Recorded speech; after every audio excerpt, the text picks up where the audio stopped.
Hello everyone, I am Anu. In this video, I am going to explain about phase lock loop, which is given as PLL. The first figure gives us the block diagram of phase lock loop. This phase lock loop is a control system or a control unit which is used to maintain a constant phase difference between the input and output signal. This will happen when the input frequency is equal to the output frequency. This phase lock loop consists of three main blocks. Those are phase detector, low pass filter and the voltage control oscillator, which is given as VCO as shown in figure 2. So whenever the signal is given to the PLL, then it will create a free running frequency F0. This F0 is given as input to the phase detector where it will compare with the input reference frequency and will give us the error signal. This error signal gives as input to the input low pass filter, which gives us the error voltage.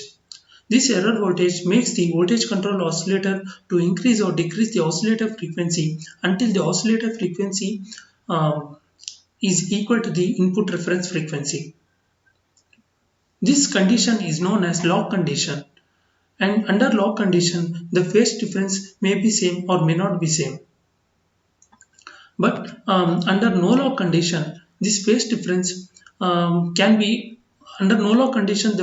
This lock condition can be achieved by the PLL only when the input frequency remains under the capture range.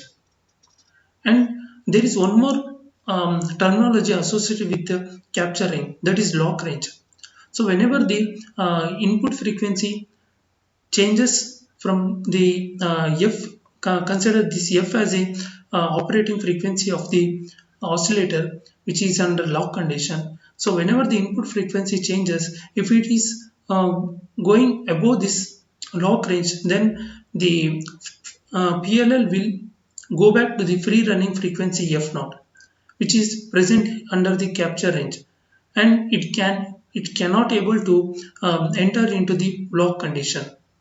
This lock range plays an important role, that this operating frequency should be remain under the lock range in order to bring back into the lock condition, and also it should comes under the capture range.